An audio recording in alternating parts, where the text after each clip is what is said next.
Good morning, everybody. Good morning. Awesome morning to all people watching on the live stream in Facebook, YouTube, and Twitch. And most especially those watching on the replay. We have a very inspiring discussion today about living the grand life. And we're talking to Manager and Area Vice President for the Philippines and Vietnam for Grand Hyatt. Welcome to our awesome live chat with Gottfried Bogensperger about living the grand life in Grand Hyatt Manila and Residences. All right. Thank you. And we're here talking to thank you for All right, Gottfried, how are you? Good morning. Very, very well. Thank you so much for your wonderful introduction. I'm very, very excited to be here with you today, and hopefully we have a nice little discussion, and hopefully you ask a lot of questions, and I hope there are more questions than answers. But we are Yes. excited about having that opportunity to speak to all of you. Okay, maybe just to set everybody on the same page, can you do an introduction of yourself? How long have you been in? Of course, I can do so. My name is Gottfried Bogensperger. Originally, I'm Austrian. I'm a long-time Hyatt member already. I'm with Hyatt for the past 35 years. So I'm a very long-term and loyal Hyatt veteran, so to speak. And it was a great career. I spent most of my life, or most of my career here in Asia. It is also my second time around in the Philippines already. I was the first time here in 2003, and this is my second stand already in the Philippines. And me and my family, we like the country a lot, so we are very excited about being here in the Philippines and being part of the community here. And we like the lifestyle of the Filipinos. They're very happy and joyful people. So this is the place to be. But my past stints in Asia range all the way from Singapore to Malaysia, from Malaysia to China, from China to Japan, from Japan to Korea, to the Philippines. So most of my career is around here in Asia. So I consider myself more Asian, although I may not look like it, but I consider myself more Asian than European. So. All right. So we'll play a short video on Grand Hyatt and then let's start our discussion because Grand Hyatt is like the bellwether for the hotel industry in the Philippines, at least. People look at you guys on what you guys are doing and what's happening. So I wanted to ask you about what's happening in that industry. But let's play this video first. Great. Thank you.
All right. All right. So, guys, if you have any questions, please join in our discussion. So, what did you learn during the pandemic, and that you could apply to the reopening of Grand Hyatt and hotel here this 2021? Yeah, first, thank you for showing this video. It gives a real nice overview and a nice snapshot of what the hotel is really all about and how diversified it is, and what exciting venues are actually within this building, you know. So thank you so much. You know, it really is a unique property in that sense. Well, that pandemic has taught us a lot of new things and a lot of things which are very different, and the perceptions which are very different, you know. um, I think that whole pandemic, for everybody, I guess, for our viewers too, it was a very scary moment when nobody knew really what to expect, and what to face. But for us, the option to hide out at home was never given. You know, we had to keep on. We operated throughout the pandemic, 100%. Yes. So the staff was very brave in the beginning, but also they were very scared and very uh, uh, uh, uh, basically, you know, unaware of how to approach things in the beginning. So we had to readjust immediately, and you know, in the hospitality, and as we say in Hyatt, you know, care is in our heart. You know, is that what is our purpose? That's why do we exist? You know, and that care cannot certainly stop. You know, to our customer base. You know, and all through it's scary. We had to adjust immediately to it, you know, and to see what we did. So the pandemic immediately forced us to be very, very prudent in terms of safety, of hygiene, Mm-hmm. of going all the way to ensuring, you know, that although we are living in a pandemic, although we don't know how the viruses are spread, what can we do? You know, how can we adjust to this situation as quick as possible?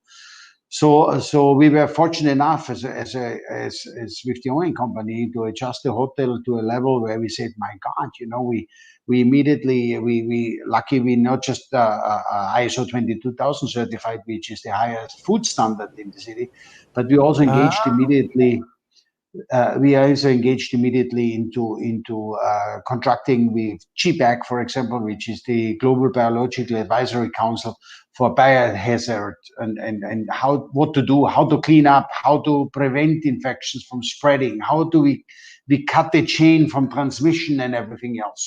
So we immediately engaged companies basically which helped us and supported us and trained our people how to go about the pandemic.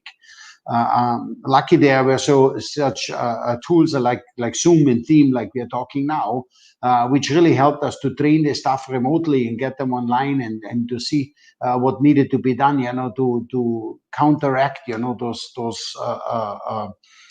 circumstances we are in, you know. So we learned immediately how to readjust.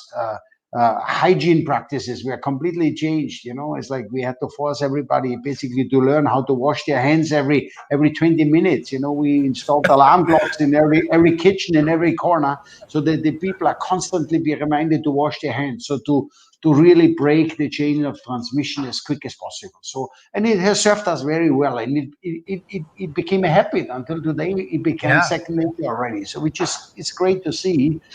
So from that perspective, the pandemic taught us incredibly how important hygiene is, to taking care of transmissions, that you can cut it, that you really can do a lot to protect your customer base. You know, not just, you know, that you give them a room and the social distancing, but also how you prevent it from transmitting not just to customers but also to themselves and the employees themselves. You know, so from that aspect, hygiene was crucial, Yes. and it also made us, in the same time, it made us rethink of how we operate. You know, buffets certainly were not popular anymore. Nobody wanted to know anything about the buffet anymore. So we had to Yeah. restructure our menus, and we had to restructure a lot of what and how we serve it, including seating arrangements. You know, obviously we didn't want to go and have a glass shield and living in a cubicle.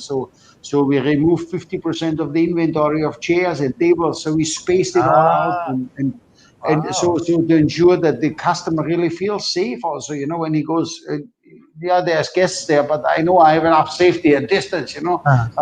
You know, But sometimes it's the staff already feel, no, I wanted to say it's already spacious before actually. yeah, And then yeah, so but removing more tables, it's really would be more spacious.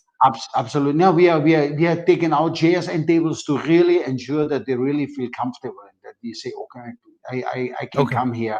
I don't worry that I'm being infected by somebody else in case somebody would have that sickness, and Yeah. so it was very important to us, and then overlaying this obviously with hygiene practices, what we did in human declutter everything which is not necessary.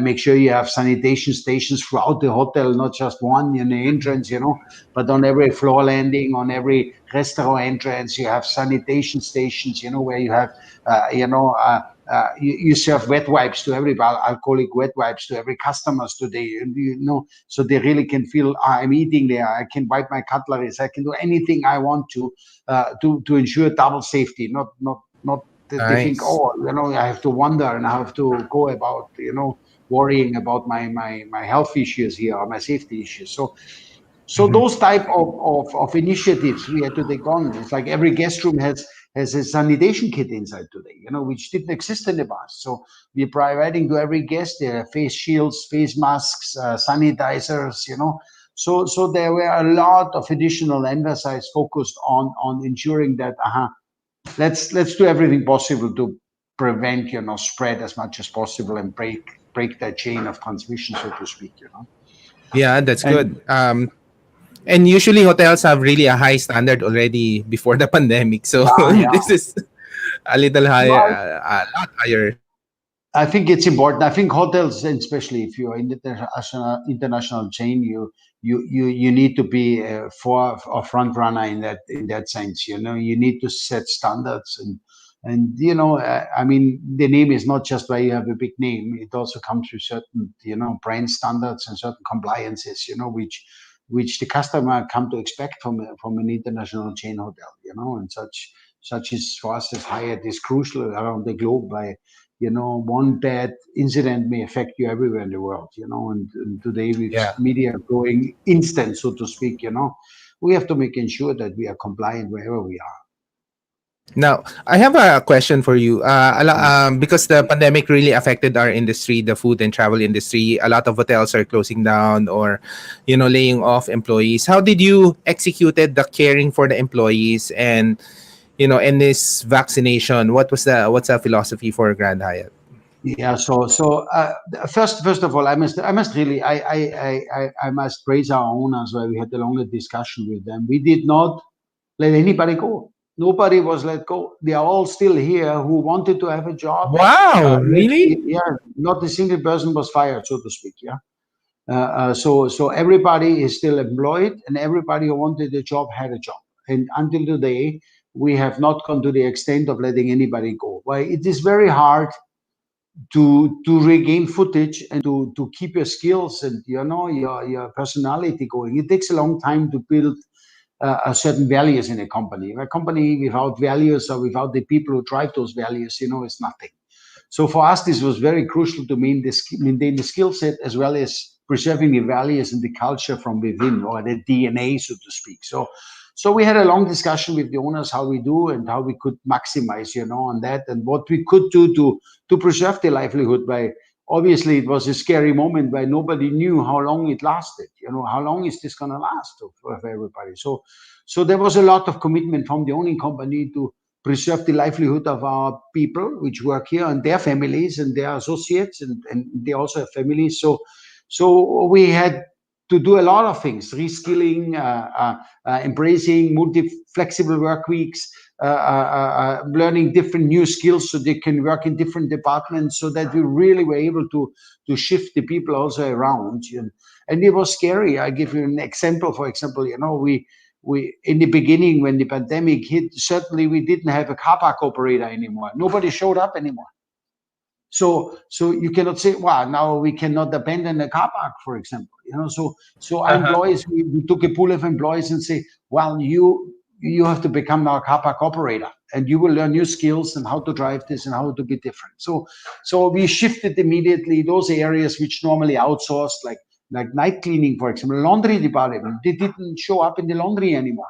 So the people which you have normally as an outsourced labor or contractual labor certainly didn't come anymore, where they were scared of the pandemic and they didn't show up. But that was not the solution for us. We had to keep on going and moving forward. So it was very important that we had an open mindset, and then the employees were open and embraced that change to the best of their abilities. And in that sense, we really moved forward. So many of the people learned the second or third skill during the pandemic, which really helped us in the sense now we have a very dynamic workforce. They are really not just, you work and do Yeah. something else, but they can immediately being deployed in something. Yes, there were also positive parts during the pandemic where we say, my God, use it as an opportunity. It's not put your head into the sand. Rather, use it wisely, revisit everything you do, question it, learn new skill sets, Uh-huh. and embrace change. So which was good. I think the people have done fairly well. How about vaccination? Are the entire staff vaccinated already, or what's the status? Not yet all. We are on the way. We are very well on the way. I'm happy to share about 70% have been vaccinated, at least one shot. 70%. But if we go in the base we go, and we have two more dates scheduled, we hope by mid of July that the staff is hopefully 100%. I can go out hopefully and say 100% our associates are vaccinated. So far, we have vaccinated 70%. But hopefully by July, I mean, the mayor office in Taguig has done very well in that sense, to embrace it, to say, you move up here in the service sector, you need to move up further so that prevent the spread. And so the employees have embraced it, and 98% have signed on, and the other 2%, I'm sure we will get them there, that they will also be vaccinated. So hopefully by mid of July, we cross our fingers here that we can say, oh, we are 100% vaccinated. And it should give enough confidence to our clients to say, oh, I can go there. I know I have nothing to fear from that end. Yeah, that's good. I think a lot of Manila is getting vaccinated during that time also. So the question is, how is the reopening happening now? I think which restaurants are open? Are the hotel open for staycation? Yeah. And do you do vaccine passport, or what's the policy for the hotel on those when you It, it was very interesting. I mean, during the pandemic, we were the first hotel also, which were accredited for staycation in the beginning. We had the antigen. Done on site. Yes. I mean, that was very last year from every client who came in here and every guest who stayed here. Basically, was antigen tested before even he checked in. So it was like impressive to have the facilities on site. That the customer said, "Well, you can do it here," and yes, and obviously we are fortunate with the owning company to have the medical facilities that we be able to set a station here and have a technician here who execute it. So it's great. You check in, it takes you 15 minutes and you're ready to go. But it also infused a lot of confidence for that type of client who wanted the staycation still at this time. It was a confidence boost to them to say, my God, I can check if I am affected or do I meet somebody. So we had even people who had smaller gatherings, with their family. And before they even went to a restaurant, they already got their families checked. They sent them for antigen test first. So they could with good faith say, okay, we can have a family reunion here, and being safe. We know that nobody has been infected with the virus, at this very moment. So there was a big confidence boost going on, with the antigen test.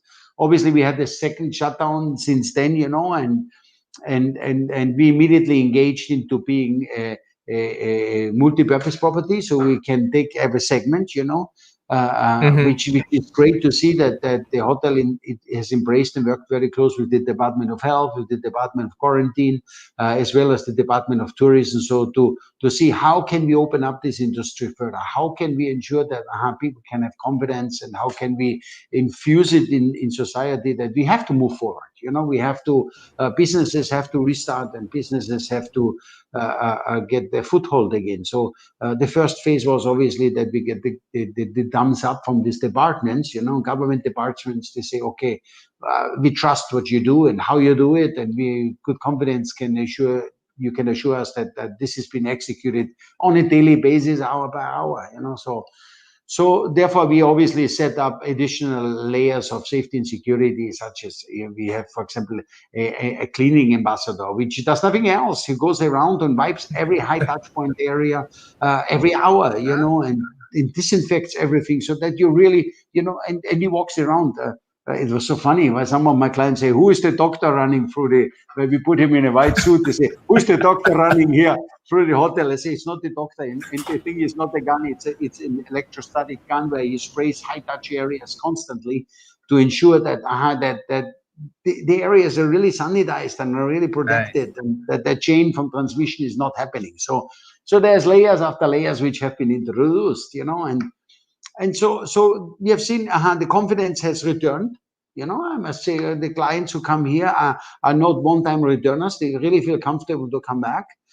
And obviously, with the shutdown, and now since restaurants are partially allowed to open up, we were very fortunate to have two very big outdoor areas. One is the pool, which is beautiful, and most people say, "Oh my God, it's almost like a tropical oasis within the city," when you sit there. And so we started the pool area with a barbecue session, and people loved that outdoor space and open air, and so that boosted confidence. And we had also Peak immediately we started. Where Peak Restaurant has also outdoor seating areas, balconies, all for your 60 floors up, but it's great to sit outdoors in open air, and it boosted the confidence for a lot of clients. They know the space was there, and now certainly you have all these open air areas. It gave them a lot of confidence to come back multiple times already, and it's great to see that. So once we saw that the foothold is getting there, and we are allowed to open a little bit more indoors, which is now we are allowed to hold this 40% already indoors. We felt comfortable, okay, to reopen up the second outlet in-house now. The first one was the lounge we opened up, the lobby lounge. So, people had wanted to go out on a Sunday afternoon, wanted to meet their family members for a high tea or an afternoon tea. And so we opened the lounge first, and happy to announce we're restarting China House number 8 today. It's actually the first day today that we reopen the Chinese, so the Chinese restaurant is the next one to open up. And why we are opening in stages like this and not all at the same time, obviously, we want to make sure that when we start operation that we driving those outlets which are highest in demand first, and we saw the feedback. Correct. The lounge was very important, and now the Chinese food is we got a lot of feedback that they wanted the Chinese restaurant back, and people always wanted, "Oh, when is your Peking duck coming back? When do you have it available again?" And so it was exciting to see. Obviously, it took us a little bit time, by our ducks are really farm to order, farm to table, so to speak. So we had to talk to our farmer, to our duck farmer first, to say, "Hey, we need our ducks back." And it takes us about 9 to 10 weeks before a duck is exactly where we want to have it. So it took us a little bit time to restart that due to product availability. Can we get the product which we needed to have? And we wanted to Mhm. ensure that we really offer the quality what is expected of places like that. So that's the next. So the next hopefully will be events that is coming back, and meetings and seminars, smaller weddings. So momentum will start coming back into the community, and I think people will start, and that's why we need you guys all out there to support those type of businesses and service sectors and the restaurants, so that we can also reopen up again, and hopefully the community is starting to support it again. Right? Definitely a lot of So lives depend on that. yeah, what's meeting capacity for groupings or family gatherings? Are there limitations? And Yes, yes, are kids yes. and grandparents allowed? Yeah, I think yes, you can, as a parent and grandparents, you can come already. If you're vaccinated, you can check in with them, but you must stay in house. So you're allowed. You're not, as a diner, you're not allowed yet with children, and if you're not vaccinated, not. But if you are an in-house guest and you checked in, you're allowed to go with your kids and your grandparents to the restaurant. But only if you're an in-house guest, so to speak. Okay. From events, it's becoming very exciting. We are allowed to host, meetings up to 30% of capacity, essential meetings. These are really more business related subject, and social 10%, so up to 10%. And I had to announce I had my first wedding in the ballroom actually last weekend. Obviously, a Wow. ballroom can host 1,000 people, but we only had 70 people inside. So it was a challenge to us actually to set up a ballroom for 70 people with spacing and everything else. but the team was very creative. I'm very happy to see how they really did a great job of laying out the ballroom, actually almost like a living room concept, where we had, niches, where you had sofa seating, so almost like a living room space and a dining room space, and the ballroom was laid out so beautifully that I said, my God, actually it should be almost, a wedding setup for somebody who wants ample of space and distance, So it turned out to be very, very well organized, and the bride and the groom were very happy with it, and it made us give us confidence that we can push forward. At the moment, obviously, it's only 10% capacity, but hopefully in the Okay. future, it will be relaxed, and once more and more people have been vaccinated, I think confidence will return, and hopefully the interagency task force allows us hopefully to increase that in the future. So Okay. we are still, In as terms, we go, yeah. hopefully things become better. Yeah. In terms of vaccination, because a lot of people are asking, are there benefits for getting vaccinated, or are there passports, or what's the thinking around that? Excellent, excellent. Actually, we are currently finalizing the promotional deal from July 4th, 5th onwards. We're going to the extent where we're gonna actually, as every person, every senior who comes in who has been vaccinated and shows us their passport, we will give him a 500 peso gift certificate. So Wow. just why he's vaccinated. So we want to encourage the senior citizens, I think, which are very important, and to infuse confidence into them. So we said, you dine with us, and in return, and you show us your passport. In return, we're going to give you a 500 pesos gift certificate for your next use. Please come back, and we have confidence that you go out. In return, you get a little bit of a free gift, so to speak. But that's starting on July 5th, Monday. I think, yeah, for 5th. I think July 5th, we are starting with that promotion, which will be then broadcasted, via social media. But you're the first one to broadcast it, actually. We have not distributed it yet, but it's on the way. All right. Thank you. Thank you for that. And that's very good. I think I'm impressed with Grand Hyatt, no, on how you handle the people and how you're reopening and leading the way for at least this industry. Can we talk about the residences?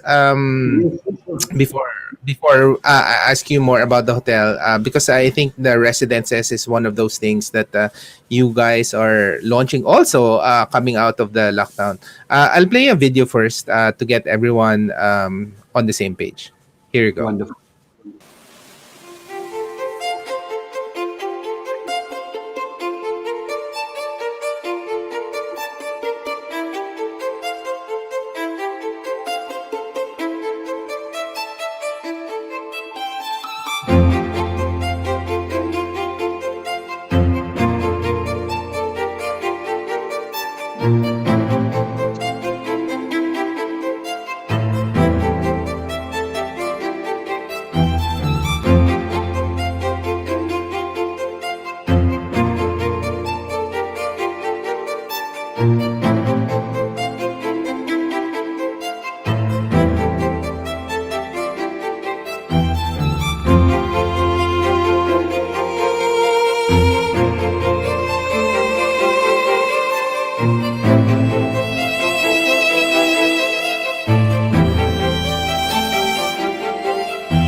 All right.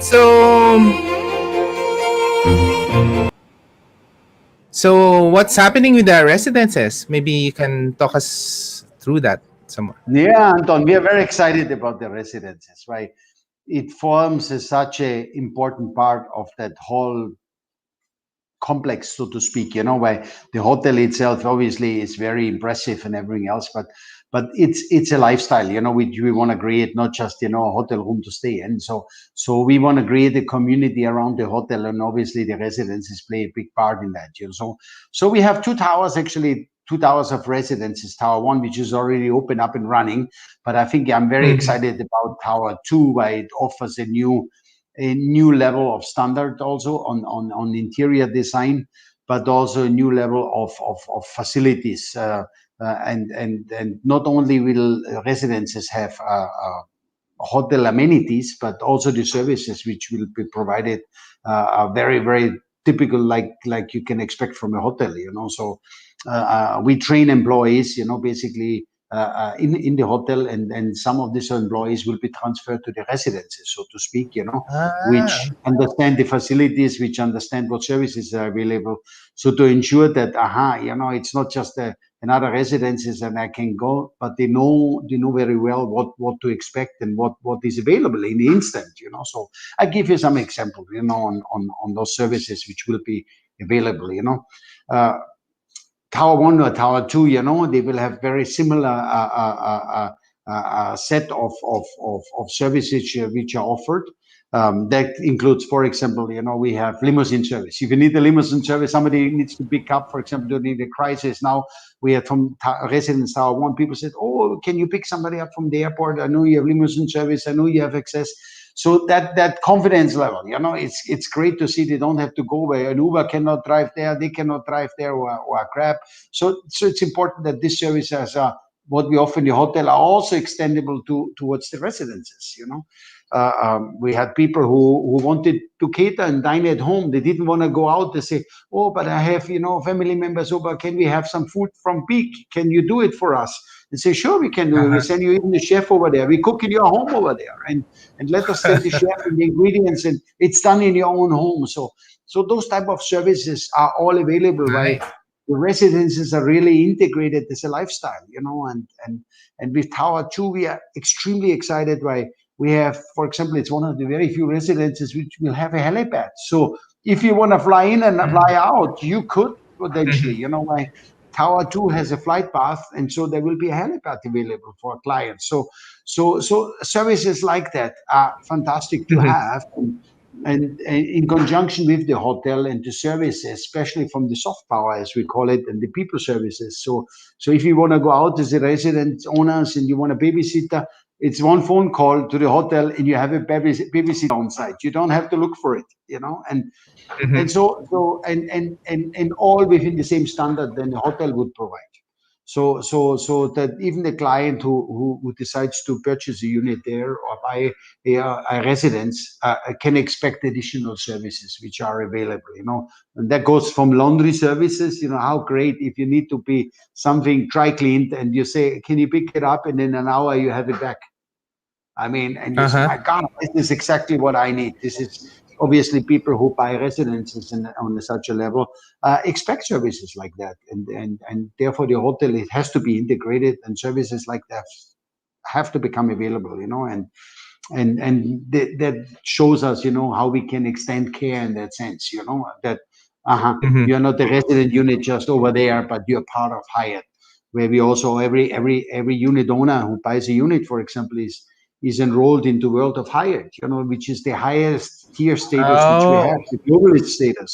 So you get points credited immediately, and you use the tier status. If you cater at home or you eat in the hotel or you stay at the hotel, Uh-huh. you will be rewarded for it. And in return, you can use your points to eat and dine and wine here in the hotel, vice versa. Or you use it abroad or wherever it is. So you become an integrated part of that Hyatt family, so to speak, and it becomes a real lifestyle which you embrace, and hopefully people really use it.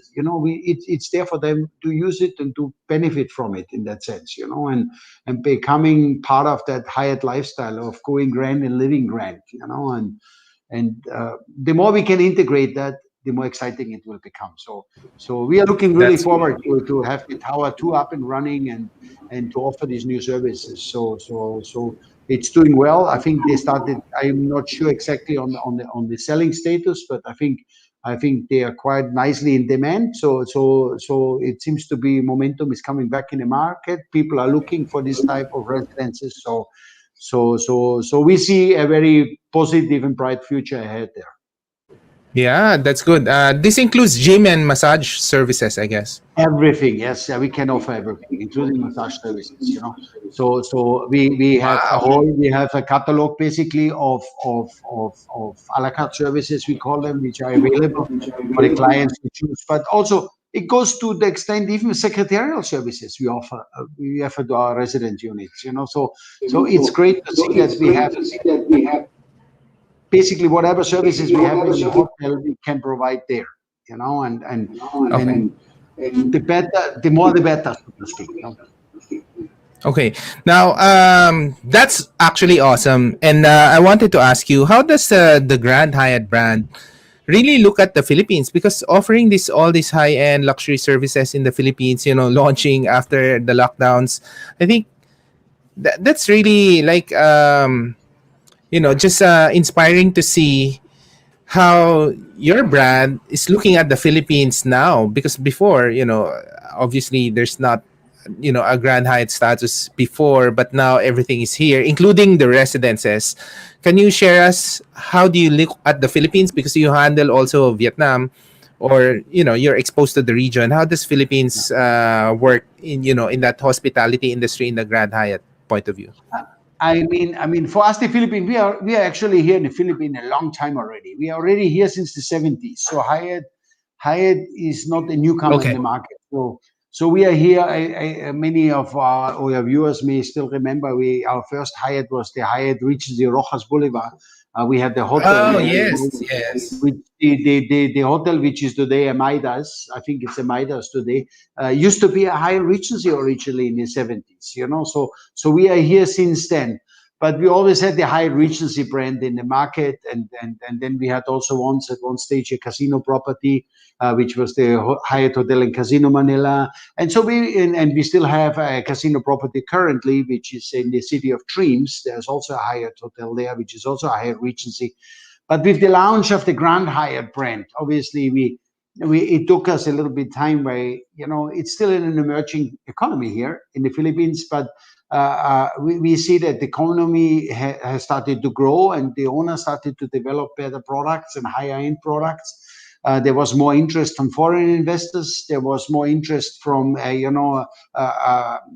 business communities and business travelers. So Hyatt decided with the owning company, I think it is about time to launch the Grand Hyatt brand in the Philippines, and which was the next logical step to step up and say let's go into this meeting and convention market, larger ballrooms, having larger room types available, having the facilities available to cater to that market. And in the same time, the local community can benefit from this, by these extended services and nicer products. But we tested also the ground with new products such as we're the only ballroom in Asia which has a full show kitchen. It's like Yeah, it yeah. took yes. There's no other ballroom in Asia which has a full integrated show kitchen where you can do incredible shows, and you can really tailor make events to what the clients need. It's not something which happens in the back of house. So we wanted to bring that culinary aspect, into center stage, and people want to see how my food is cooked and prepared, and I can be part of it. So we developed the first ballroom in Asia, which has a fully integrated show kitchen. But we also developed a new room type, which we call a grand double. The classic twin room, we transformed it for the Philippines into a room type which has two almost queen size beds inside. And the room has two bathrooms, two queen size beds, and it's good for a family to stay. And even when you are meeting an event organizer, two people are comfortable to share a room, but they have their separate bathrooms. So it's not just one bathroom, but two bathrooms. And And people said, wow, what a luxury, how nice to have. And so we obviously, with this hotel type and being in the Philippines, we know that this is very common, that they travel with family and family members. So it was a great addition to a new hotel room type and a hotel product type, and we saw very positive response on that. So obviously the hotel industry has to develop, and products have to be further developed, and new areas are explored. And so Philippines for us is an upcoming market. We have several new properties which are under development. Also, it's not the only hotel which is coming, but we are building more properties in different parts in the Philippines. So like Vietnam also, we are very excited to know that the market is developing, and we know this pandemic was a partial setback, but it will not stop us from moving forward. We are here to stay, and we are here to support the community and develop the hospitality market further. So we see it positive, and the pandemic is something temporary, and the virus may stay for a long time, but it shouldn't prevent us from moving forward and from developing new products.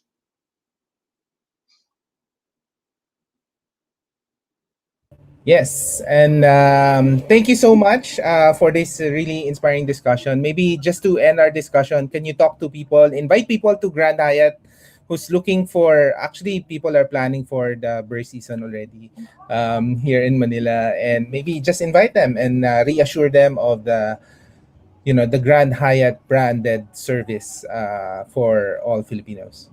Yeah, Anton, thank you so much, Anton, for letting me do that. So please come by the hotel. Even when you are not just coming for dinner or something, come by, have a look at the hotel. We are happy to showcase from rooms to restaurants and everything what we have to offer and what we can offer. But I think we are very excited about reopening the outlets. Obviously, we need the support from you, the viewers out there, and then the local community, where we are supporting a lot of those things. The hotel has made big stride forward. We are into sustainability. We are into recycling.